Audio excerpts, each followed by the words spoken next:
Okay, सबको presentation दिख रहा है, स्क्रीन दिख रही है?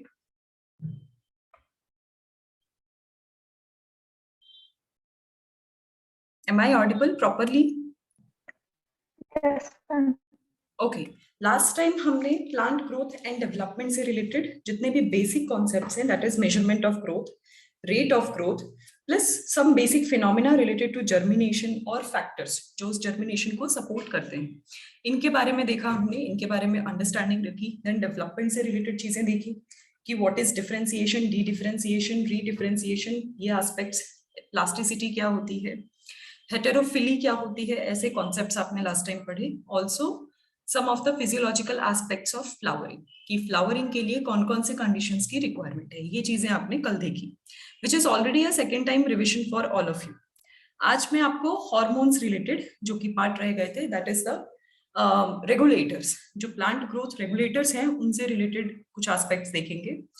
जो प्लांट के केस में रेगुलेटर्स हैं वही दूसरी लैंग्वेज में केमिकल्स को हॉर्मोन्स आप बोलोगे। सो रेगुलेटर्स में कुछ प्रोमोटर्स होते हैं, कुछ inhibitors. Promoters in the sense plant के ग्रोथ को जो आगे प्रमोट करेगा, हेल्प करेगा इन सेल डिविजन, उनको यंग रहने में और उनके जितने भी फंक्शंस है उनको प्रॉपरली एक्टिव रखने में जो हेल्प करेंगे, दे विल बी प्रमोटर्स। जबकि इन सारी चीजों को जो स्टॉप करेंगे, कहीं ना कहीं किसी पॉइंट पे जो रुकावटें लेकर आएंगे, अगर ऐसा कोई हार्मोन या फिर केमिकल इंटरफेयर कर रहा है, they are known as inhibitor. Let's understand one by one. Total 5 regulators हैं, प्लांट ग्रोथ रेगुलेटर्स, जो आपको पढ़ने। First one is auxin. Right side में उसका फॉर्मूला, स्ट्रक्चरल फॉर्मूला दिया हुआ है।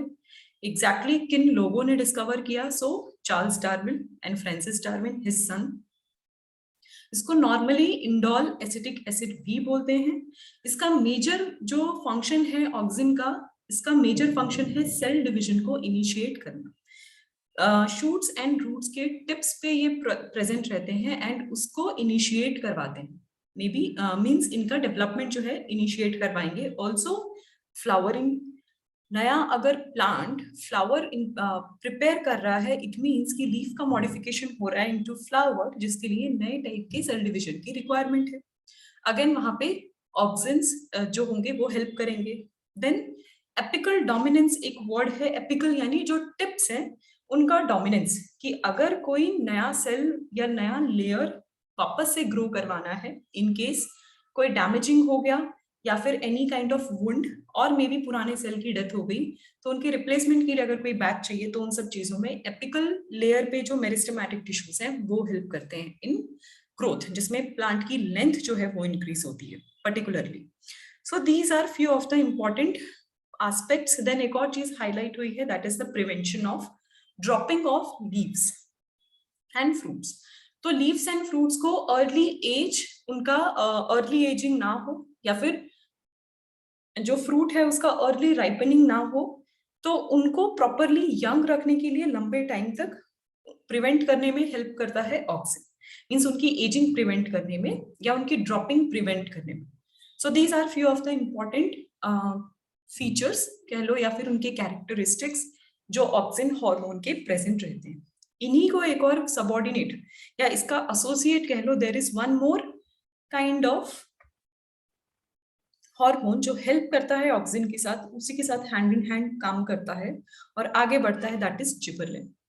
जिबरलिन के प्लांट के अंदर बहुत सारी वेराइटीज प्रेजेंट है, ठीक है। More than 100 types actually present होते हैं, मोर देन 100।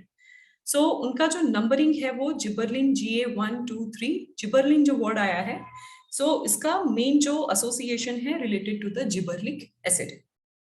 सो जिबरलिक एसिड की वजह से हम इसे एब्रिविएशन दे रहे हैं GA, एंड उनके नंबर्स आपको ऐड करने पड़ते हैं ताकि आप ये आगे फर्दर बता पाओ कि उनके कितने या कौन से टाइप्स प्रेजेंट हैं। अब इनका बेसिक फंक्शन, ये भी प्रमोटर्स में से एक है। प्लांट्स को आगे ग्रोथ को बढ़ाने के लिए इनका भी बहुत ही इंपॉर्टेंट रोल है। So they also participate in cell division, meristematic cells को कंप्लीटली एक्टिव, यंग और सेल्स और या कोई भी प्लांट के पार्ट को आगे फर्दर कंटिन्यूसली डिवाइड करवाने के लिए जिबरलिन का हेल्प लगता है। साथ ही साथ ऑक्सिन के साथ वो हेल्प करता है। मॉनिटरिंग वर्क जो होता है वो जिबरलिन का होता है।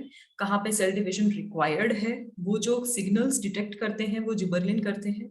दूसरी चीज, फर्स्ट पॉइंट जैसा यहाँ पे लिखा हुआ है, delay senescence, senescence is the ageing. तो फ्रूट्स और इन सब चीजों में ताकि वो जल्दी गिरे ना, उनकी ड्रॉपिंग जल्दी ना हो, उस चीज को डिले करवाने में जिबरलिन का बहुत इंपॉर्टेंट रोल है। Also to break the bud, bud से आगे further development in plant case, तो वो डेवलपमेंट आगे कौन करवाएगा? जिबरलिन करवाएगा।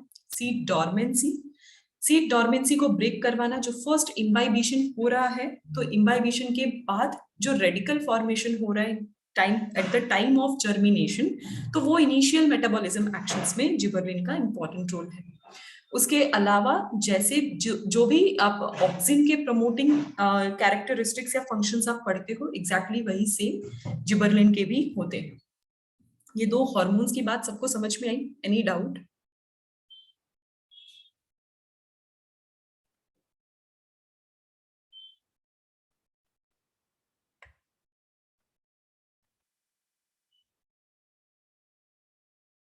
No doubt. Shall I move ahead?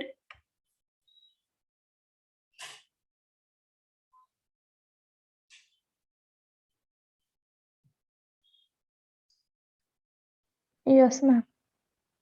Okay. If there is no doubt, then let's understand rest of the part. Then comes cytokine. अभी cytokinin majorly इनका जो function है, मोस्टली सेल डिविजन को ही रेगुलेट करना है। साथ ही साथ ये जहां भी क्या बोलते हैं, जिबरलिन उतना एक्टिवेट नहीं हो पाता, वहां पे ऑक्सिन के साथ मिलके काम जो करता है या एसोसिएट बन के जो रहता है, दैट इज साइटोकाइनिन। इसका one of the important action is to break bud and seed dormancy, again growth promote करना है। दूसरा, लेटरल बर्ड्स कह रहे हैं, जो लेटरल साइड पे बर्ड फॉर्मेशन होता है या नॉड्स पे बर्ड फॉर्मेशन होता है, ऐसे ग्रोथ को आगे प्रमोट करने का काम साइटोकाइनिन का है। उसके अलावा जो जो भी लेटरल डोमिनेंस है या फिर लेटरल ग्रोथ है, चाहे वो स्टेम का हो, चाहे वो लीफ का हो, चाहे वो बर्ड के केस में हो, इन सबको शूट सिस्टम के केस में ओवरऑल ग्रो करवाने का काम साइटोकाइनिन का होगा। देन फ्लावर्स को फ्रेश रखना हो, मींस उनका यंग नेचर, जो फ्लावर्स यंग है उनके कलर्स जो ब्राइट होंगे, उनके कलर्स अगर ब्राइट करवाने हैं, मतलब पिगमेंट्स, जो प्रोटीन पिगमेंट्स बनते हैं जो कलर शो करते हैं, ऐसे पिगमेंट्स को प्रॉपरली एक्टिव रखवाने का काम साइटोकाइनिन्स का है। देन नए लीव्स अगर बनेंगे या फिर क्लोरोप्लास्ट एज एन ऑर्गेनल नया फॉर्म हो रहा है इनसाइड द प्लांट सेल, तो इन सब चीजों को प्रमोट कौन करेगा? साइटोकाइनिन करेगा। So this is the basically main one of the promoters, auxin, gibberellin, cytokinin. ये तीनों ही बहुत ही essential promoters हैं जो overall अपने presence की वजह से शूट और रूट का डेवलपमेंट जो है वो फुलफिल करवाते हैं। इनका डोमिनेंसी या फिर कह लो इनका मेन प्रोमिनेंट कॉन्सेंट्रेशन वेरी करता है फ्रॉम द सिचुएशन कि प्लांट अभी कौन से फेज में है। रिप्रोडक्टिव फेज में अगर होगा तो ऑफ कोर्स जिबरलिन ज्यादा एडवांस हो जाएगा। जिस मोमेंट फ्लावर फॉर्मेशन होगा, फ्लावर के बर्ड्स बनने शुरू हो जाएंगे, उसके बाद जब फ्लावरिंग होगी तो उस फ्लावर को लॉन्गर लाइफ देने तक, जब तक कि फर्टिलाइजेशन यानी पॉलिनेशन सक्सेसफुल नहीं हो पा रहा है, तब तक उस फ्लावर का यूथ मेंटेन करवाने में साइटोकाइनिन का ज्यादा इंपॉर्टेंट रोल होता है उस टाइम पे। So these are the important aspects और डिफरेंट कंडीशंस पे प्रेजेंट रहते हैं। बट आफ्टर ऑल तीनों ही categories, auxin, gibberellin and cytokinin, तीनों को ही हम प्रमोटर के केस में रखते हैं। This is about the cytokinin and all about the promoters. Let's move ahead. Inhibitors and दूसरे जो रेस्ट दो बच गए हैं उनको एक बार देख लेते हैं। Last is second last is abscisic acid, ABA in short. अभी इसका मेजर जो वर्क है, एब्सिशन मींस एजिंग, किसी चीज को रोकना या फिर ग्रोथ अगर रुक जाए उस चीज को बोलते हैं एब्सिशन। तो बेसिकली ये जो पर्टिकुलर हार्मोन है, ये हार्मोन प्लांट में एजिंग के लिए रिस्पॉन्सिबल है। उनका एजिंग होना या फिर कोई चीज का डैमेज होना, डीनेचुरेशन, डीकेइंग होना, ये सारी चीजें प्रमोट होगी जब ABA का कॉन्सेंट्रेशन बढ़ जाएगा, या फिर अच्छा खासा चलता फिरता सेल डिविजन रुक जाए तो ABA विल बी रिस्पॉन्सिबल। तो इसीलिए ABA को इनिशियली डॉर्मेंट कहते थे। यहाँ पे हाईलाइटेड है वर्ड, इनिशियली इसे डॉर्मेंट बोलते थे, ना कि एब्सिसिक एसिड। लेटर ऑन बाद में इसे एब्सिसिक एसिड कहने लग गए। ऑल्सो इसे स्ट्रेस हार्मोन भी इम्प्लाई करते हैं। This is also known as one of the stress hormone. अगर ये हार्मोन, अब आप सोचोगे कि अगर it is so bad, if it is so bad, तो प्लांट इसे क्यों इसमें प्रेजेंट है या इसकी वजह से रेगुलेशन के लिए कैसे रिस्पॉन्सिबल है। अब देखो, कोई भी एक्शन है, whether it is metabolic pathway और एनी अदर फिजियोलॉजिकल एक्शन, तो ये life long as it is constant same rate से नहीं हो सकती। उसके रेट को वेरी करवाने के लिए एब्सिसिक एसिड का इंपॉर्टेंट रोल है। या कोई चीज स्टार्ट हो रही है तो उसे स्टॉप भी होना है, stopping is also very important. Then survival और स्ट्रेस के कंडीशन में अगर अनफेवरेबल कंडीशन है, प्लांट के ऐसे भी पार्ट्स हैं जो उस टाइम पे अनवांटेड होते हैं, सर्वाइवल के लिए उनका कोई रिक्वायरमेंट नहीं है, तो उनकी शेडिंग जो करवाता है वो रिस्पॉन्सिबल है एबीए। ऑटम सीजन में या फॉल सीजन में जो लीव्स की एजिंग हो जाती है, फ्लावर्स की एजिंग हो जाती है, वो गिर जाते हैं ताकि नए फ्रेश लीव्स फिर से आ सके, क्योंकि अदरवाइज क्या होगा, मेरिस्टेमेटिक टिश्यूज जो है वो कंटिन्यूअसली वर्क करते जाएंगे, there will be never ending task, और उसकी वजह से क्या होगा, कोई बेनिफिट नहीं होगा। एनवायरमेंट में उतना बैलेंस चाहिए, तो बैलेंस आउट करने के लिए सीजनल डेथ जो होता है प्लांट्स का, वो रिक्वायर्ड होता है। Death in the sense shedding, जैसे लीव्स हो गए, या फिर कुछ दिनों के लिए हॉल्ट करना फॉर फ्लावरिंग, और फ्रूट फॉर्मेशन स्टॉप कर दोगे, तो ये सारे एक्शंस जो होते हैं that will be done by abscisic acid. These are the important part. देखो अब क्या क्या चीजें हाईलाइट हुई हैं। First is stimulates closing of stomata, okay, that is one of the part. Then maturation and development of seeds, maturation में help करवाएगा, because maturation is the end of the things. अब मैच्योर हो गए तो उन्हें अब उनका रेगुलर फंक्शन करना पड़ेगा। अब सेल डिविजन या सेल साइकिल में कोई भी टिश्यू या वो सेल प्रेजेंट नहीं रहेगा, so that is one of the case. Then regulating abscission and dormancy, dormancy यानी चीजें अगर स्टॉप है, तो दूसरा एब्सीजन, दोनों का मीनिंग ही एक तरीके से सेम है, या तो एजिंग करवाएंगे या तो कोई ना कोई मैकेनिज्म को स्टॉप करवाएंगे।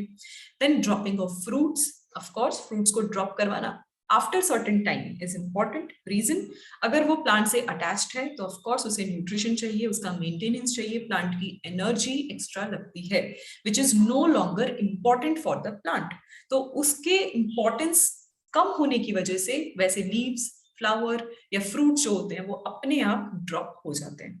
सो दीज आर द थिंग्स जो इंड्यूस होते हैं फ्रॉम एब्सिसिक एसिड। इसीलिए एब्सिसिक एसिड को इनहिबिटर्स के केस में हम रखते हैं, दैट्स व्हाई, क्योंकि वो एग्जैक्टली क्या कर रहे हैं, इनका इंपॉर्टेंट रोल है for the survival, but also they are stopping the growth और any kind of action. After abscisic acid जो लास्ट पार्ट रह गया as a plant regulator, growth regulator, that is ethylene. अभी इथिलीन जो है it is a debatable hormone. Debatable hormone इसलिए है, reason कि इथिलीन प्रमोटर और इनहिबिटर के केस में हमेशा कंफ्यूजन रहता है कि इसे प्रमोटर कहें या इनहिबिटर कहें। प्रमोटर इसलिए क्योंकि ये राइपनिंग में हेल्प करता है, बट इनहिबिटर इसलिए क्योंकि ये एब्सिसिक एसिड का असिस्टेंट भी है। जैसे जिबरलिन और साइटोकिनिन ऑक्सिन के साथ हेल्प करके ग्रोथ आगे रेगुलेट करवा रहे थे या प्रमोट करवा रहे थे, वैसे ही इथिलीन एब्सिसिक एसिड के साथ मिलकर एक्चुअली चीजें स्टॉप करवाता है या एजिंग को प्रमोट करवाता है। So because of that reason ethylene एक तरीके से प्रमोटर भी है, बट मोस्टली इनहिबिटर के केस में भी इसको रखा जाता है, क्योंकि इसी की वजह से अगर फ्रूट की राइपनिंग हो रही है, इसका हाईलाइट पॉइंट यही है इस हार्मोन का, it is responsible for the ripening of fruit. तो अगर फ्रूट की राइपनिंग हो रही है तो आफ्टर प्रॉपर राइपनिंग उसका ड्रॉप ही होगा, that fruit will be fall. तो इसकी वजह से ड्रॉपिंग की वजह से इसको वन ऑफ द इनहिबिटर्स का केस कहा जाता है। बट अभी देख लो साथ ही साथ क्या क्या प्रमोट करता है, स्प्राउटिंग, इट प्रमोट स्प्राउटिंग। दूसरा, सीड एंड बर्ड्स की डोरमेंसी को ब्रेक करने में हेल्प कर रहा है, रेस्पिरेशन रेट को इनहैंस करवा रहा है। सो राइपनिंग के टाइम पे ये सारी चीजें हो तो रही है, रेस्पिरेशन रेट इनहैंस हो रहा है, बट फ्यूचर में ये क्या करवाएगा, एजिंग ही करवाएगा। तो नेक्स्ट लाइन 6 पॉइंट में ये चीज हाईलाइटेड है which is senescence and abscission, उसे भी फैसिलिटेट करवाता है। फैसिलिटेशन का मीनिंग ही यही है, ये completely whole and sole responsible नहीं होगा, it is going to help the abscisic acid. So this is how it will be. Ethylene is the borderline, means ये promoter and inhibitor के borderline पे present है। These are all the main features. एक चीज है, मैंने ये file आपको भेजी है क्या, PDF, पुराने टाइम जब पिछले बार हमने पढ़ा था तो? No ma'am. ओके, अगर ये फाइल नहीं भेजी है then I will send today. So please, अगर मैं भूल जाती हूँ then everyone remind me, any one student, कोई एक भी अगर रिमाइंड करवा देगा then I will remember. Okay, so this file I will send. इसमें कुछ इंपॉर्टेंट पॉइंट्स हैं, तो अगर फ्यूचर में आपको अपने आपके पर्सनल नोट्स बनाने हो, आपको कुछ फास्ट फॉरवर्ड में रिविजन करना हो, these are the important points जो एक बार में देखकर हाईलाइट भी हो जाएगा आपको. Okay, so this is it about the. Ma'am एक मिनट, एब्ससिक एसिड की स्लाइड लो ना. Okay, yes.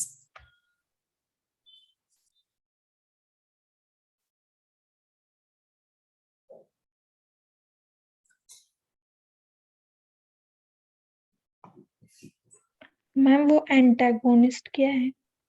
एंटागोनिस्ट मींस किसी के अगेंस्ट कोई काम करता है ना, उस चीज को बोलते हैं एंटागोनिस्ट. Okay ma'am. ओके.